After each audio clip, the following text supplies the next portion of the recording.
बच्चे इस वीडियो में हम बात क्या करने वाले हैं, चाइना और पाकिस्तान की इकोनॉमी से रिलेटेड कुछ रिफॉर्म्स की, मींस कि चाइना और पाकिस्तान ने अपने इकोनॉमी के डेवलपमेंट के लिए क्या क्या काम किए। ठीक है, तो देखो चाइना के बारे में मैं सबसे पहली चीज़ बता दूं कि चाइना 1978 में इसने रिफॉर्म किया है, और रिफॉर्म से पहले भी चाइना की कुछ पॉलिसी थी और रिफॉर्म के बाद भी कुछ पॉलिसी थी।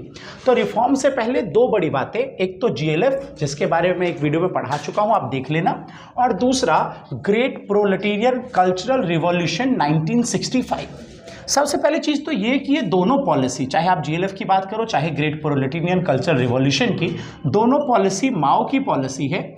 और GLF का जो ड्यूरेशन था, टाइम पीरियड था, वो 1958 था, और ये वाली पॉलिसी 1965 में है, और इसका ड्यूरेशन था 1966 से 1976। तो क्या है ये पॉलिसी? इस पॉलिसी के हिसाब से चाइना में माओ चाहता था कि इंडस्ट्रियल डेवलपमेंट, अब इंडस्ट्रियल डेवलपमेंट सिर्फ प्रेजेंट में नहीं करना बल्कि फ्यूचर में भी करना है। तो चाइना ने एक प्लान बनाया कि हम एक काम करते हैं, हम अपने यहाँ के स्टूडेंट्स को और प्रोफेशनल्स को सेंड कर देते हैं, भेज देते हैं, कहाँ पे? कंट्री साइड, मतलब रूरल एरिया में भेज देते हैं। वहाँ पे क्या होगा, स्टूडेंट्स जो है वो, प्रोफेशनल्स जो है वो करेंगे इंडस्ट्री का डेवलपमेंट, और उस इंडस्ट्रियल डेवलपमेंट को सीखेगा कौन? स्टूडेंट। तो ये पॉलिसी थी चाइना की, और ये तकरीबन 10 साल ये पॉलिसी चाइना में चली है। उसके बाद चाइना का जब झगड़ा हुआ, कॉन्फ्लिक्ट हुआ रशिया के साथ, तो वहां पे रशिया ने अपने प्रोफेशनल्स वापस बुला लिए, और वहीं पे चाइना की ये पॉलिसी रुक गई 1976 में। उसके बाद बेटा अगली बात कि 1978 में चाइना ने रिफॉर्म किया। आपको पता होना चाहिए कि रिफॉर्म जब चाइना कर रहा था तो इसके पीछे चाइना को किसी ने प्रेशराइज नहीं किया, मतलब कि IMF और वर्ल्ड बैंक के कहने पर चाइना ने रिफॉर्म नहीं किया है, चाइना ने अपनी मर्जी से 1978 में रिफॉर्म किया है। चाइना ने क्या देखा कि 1978 में भी चाइना में जो फूड ग्रेन प्रोडक्शन है वो उतना ही हो रहा है जितना 1955 में था, मतलब 78 में भी फूड ग्रेन प्रोडक्शन उतना ही है जितना 1955 में है। तो इसका रिजल्ट कि चाइना को लग गया कि भाई हमारे यहाँ पे जो माओ की पॉलिसी है वो धीरे धीरे फेल हो रही है, और माओ की पॉलिसी को फेल होता हुआ देख के 1978 में चाइना खुद ब खुद अपनी मर्जी से रिफॉर्म कर रहा है। अब रिफॉर्म को दो फेजेस में क्लासिफाई किया गया, इनिशियल एंड लेटर फेज। जब शुरुआत में रिफॉर्म किया चाइना ने, तो चाइना का फोकस एग्रीकल्चर, फॉरेन ट्रेड और इन्वेस्टमेंट सेक्टर की तरफ था, और सबसे ज्यादा ध्यान किस चीज की तरफ? तो एग्रीकल्चर। एग्रीकल्चर में क्या रिफॉर्म आया? चाइना में 1958 में जब GLF काम कर रहा था तो उसी दौरान एग्रीकल्चर के लिए एक सिस्टम बनाया गया था, कम्यून सिस्टम। कम्यून सिस्टम क्या कहता है कि फार्मर्स को एक साथ कलेक्टिव होकर एक पीस ऑफ लैंड पे फार्मिंग करना पड़ेगा, एक पीस ऑफ लैंड पे उसे एक साथ खेती करनी पड़ेगी। बट अब रिफॉर्म करते हुए हमने उस कम्यून सिस्टम को खत्म कर दिया, और कम्यून का जो लैंड था, जो एक बड़ा पीस ऑफ लैंड है जिसपे ग्रुप ऑफ फार्मर फार्मिंग कर रहे हैं, उसको हमने स्मॉल प्लॉट्स में डिवाइड कर दिया। अब चाइना स्मॉल प्लॉट्स डिवाइड करके और हर इंडिविजुअल फार्मर को वो लैंड अलाउ कर रहा है, अलॉट कर रहा है, और अब हर इंडिविजुअल फार्मर क्या करेगा? उस पर फार्मिंग करेगा, अपनी इनकम जनरेट करेगा, और टैक्स पे करने के बाद अपनी सारी इनकम अपने पास रख लेगा। तो इसका नतीजा क्या हुआ, इसका रिजल्ट क्या हुआ कि बहुत सारे पुअर फार्मर भी चाइना में जो है धीरे धीरे उनका भी इकोनॉमिकली जो है वो स्ट्रांग होने शुरू हो गए, और इस पॉलिसी ने चाइना में इंडस्ट्रियल डेवलपमेंट को भी एक बेस प्रोवाइड कर दिया था। तो ये इनिशियल फेज है जिसमें एग्रीकल्चर, फॉरेन ट्रेड और इन्वेस्टमेंट की तरफ ध्यान, और स्पेशल अटेंशन एग्रीकल्चर में। और एग्रीकल्चर में क्या? तो कम्यून सिस्टम अब खत्म है, अब वो कम्यून लैंड को प्लॉट्स में डिवाइड करेंगे और हर फार्मर को अलोकेट कर दिया गया।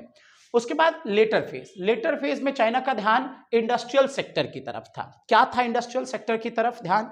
1978 तक चाइना में सारी इंडस्ट्री SOE थी, इट मींस की स्टेट ओन्ड एंटरप्राइजेस। कहने का मतलब कि मैक्सिमम नंबर ऑफ इंडस्ट्रीज वहां पे सिर्फ पब्लिक सेक्टर चला रही थी।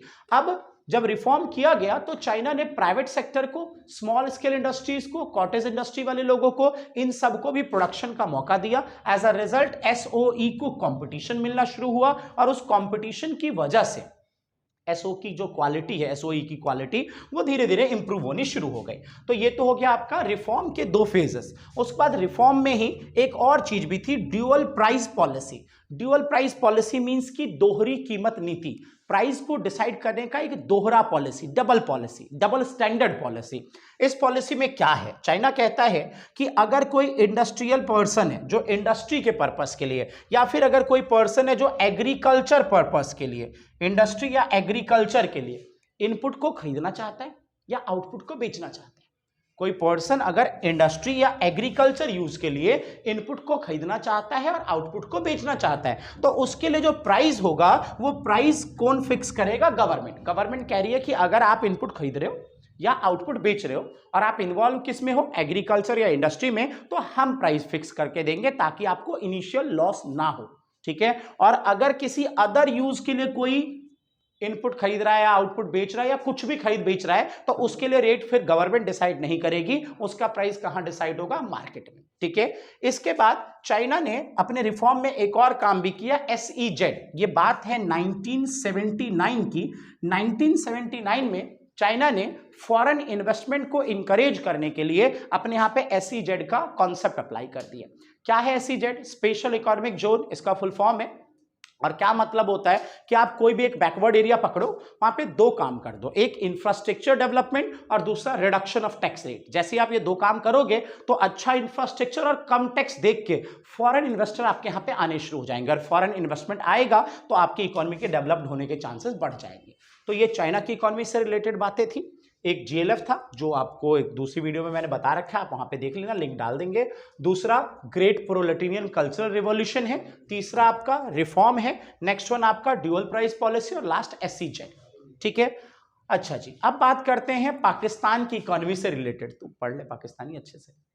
पाकिस्तान की इकोनॉमी से रिलेटेड बातें करते हैं। अब पाकिस्तान की इकोनॉमी में सबसे पहली बात मिक्स्ड इकोनॉमिक सिस्टम। पाकिस्तान की जो इकोनॉमी है वो मिक्स्ड इकोनॉमिक सिस्टम है। और चाइना के बारे में एक बात बता दूं, चाइना की इकोनॉमी सोशलिस्ट इकोनॉमी थी, मींस कि वहां पे सारा का सारा कंट्रोल गवर्नमेंट करती थी। और यहाँ पे क्या है, इंडिया और पाकिस्तान दोनों में ही मिक्स्ड इकोनॉमी है। इट मींस कि कंट्रोल प्राइवेट और पब्लिक दोनों सेक्टर मिलकर करते हैं। उसके बाद पाकिस्तान ने भी अपनी इकोनॉमी को डेवलप करने के लिए पाकिस्तान ने डिफरेंट पॉलिसीज बनाई। ये ड्यूरेशन था 1950s टू 1990 का, सॉरी 1950 टू 1960 का। तो पाकिस्तान डिफरेंट पॉलिसीज पे काम कर रहा था। और किस चीज के लिए? पाकिस्तान चाहता था कि उनका जो डोमेस्टिक ट्रेड है, जो देश के अंदर का व्यापार है, उसको वो प्रोटेक्ट कर पाए, उसको वो बचा पाए। तो कैसे बचाएगा डोमेस्टिक ट्रेड को? तो बिल्कुल इंडिया की तरह, अगर आपको चैप्टर नंबर 2 याद है तो 1950 टू 1990 हम भी लगातार काम कर रहे थे। किस चीज के लिए? इंपोर्ट सब्स्टिट्यूशन के लिए, कि भाई हम इंपोर्ट नहीं करेंगे, जो चीजें इंपोर्ट करते हैं उसे हम क्या करेंगे, अपने ही देश में प्रोड्यूस करेंगे। तो उसी फंडे पे पाकिस्तान भी काम कर रहा था। डायरेक्ट कंट्रोल ऑन इंपोर्ट पे डायरेक्ट कंट्रोल, और उसके अलावा टैरिफ प्रोटेक्शन भी लगा रखा था पाकिस्तान ने। मतलब कि एक क्वांटिटी फिक्स कर दी कि इससे ज्यादा कोई इंपोर्ट नहीं करेगा, और उसके अलावा इंपोर्ट पे लगने वाले टैक्स को टैरिफ बोलते हैं, तो टैरिफ को हाई कर दिया ताकि पाकिस्तान के लोग ज्यादा इंपोर्ट ना करें, बल्कि वो अपने ही देश में प्रोड्यूस किए हुए प्रोडक्ट को यूज करें। दूसरी थर्ड पॉइंट कि पाकिस्तान में ग्रीन रेवोल्यूशन, जैसे कि इंडिया में ग्रीन रेवोल्यूशन चला था फूड ग्रेन के प्रोडक्शन को बढ़ाने के लिए, तो पाकिस्तान में भी ग्रीन रेवोल्यूशन चला। और पाकिस्तान के ग्रीन रेवोल्यूशन ने पाकिस्तान में फूड ग्रेन के स्टॉक को बहुत तेजी से इंक्रीज किया था, ठीक है। अगली चीज कि भाई ये बात है 1970s की। 1970s के टाइम पे क्या था, वहां पे जितनी भी कैपिटल गुड्स इंडस्ट्री है, कैपिटल गुड्स इंडस्ट्री किसे कहते हैं? वो इंडस्ट्री जहां पे मशीनरीज का मैन्युफैक्चरिंग होता है, जहां पे मशीनें बनती हैं। तो अर्ली ऑफ 1970s की शुरुआत में पाकिस्तान में सारी कैपिटल गुड्स इंडस्ट्री पे सेंट्रलाइजेशन कंट्रोल था। सेंट्रलाइजेशन कंट्रोल मतलब वहां की गवर्नमेंट का कंट्रोल था अर्ली ऑफ 1970s। और लेट ऑफ 1970s मतलब 1970s का एंड आते आते धीरे धीरे पाकिस्तान ने अपने कैपिटल गुड्स इंडस्ट्री को डिसेंट्रलाइज करना शुरू कर दिया था। डिसेंट्रलाइजेशन मतलब पब्लिक सेक्टर के हाथ से इंडस्ट्री को निकाल के धीरे धीरे कहां देना शुरू कर दिया? प्राइवेट सेक्टर को, ठीक है। उसके बाद फाइनेंशियल सपोर्ट, पाकिस्तान को 1970s के एंड आते आते फाइनेंशियल सपोर्ट मिलना शुरू हो गया था। 1970s एंड आते आते पाकिस्तान को फाइनेंशियल सपोर्ट मिल रहा था, एक तो वेस्टर्न नेशन से, अमेरिका जैसे देश लगातार पाकिस्तान को फाइनेंशियल हेल्प दे रहे थे, और दूसरा Pakistani worker middle east country में जाके काम कर रहे थे, तो मिडल ईस्ट कंट्री में वहां से काम करके अपनी फैमिली को रेमिटेंसेस भेज रहे थे, इट मींस कि पैसा भेज रहे थे। तो इन दो तरीकों से पाकिस्तान के पास लगातार फाइनेंशियल सपोर्ट आ रहा था और फॉरेन एक्सचेंज इकट्ठा हो रहा था। और आखिरी बात कि 1988 में पाकिस्तान ने अपनी इकोनॉमी को रिफॉर्म किया, मतलब कि अपनी जो पुरानी पॉलिसी थी उसको चेंज करके नई पॉलिसी बना दी। याद रखिए तीनों का रिफॉर्म, चाइना 1978, पाकिस्तान 1988 और इंडिया चैप्टर नंबर 3 में आपने पढ़ा था 1991। ठीक है जी, तो इतना सा आप कर लेना।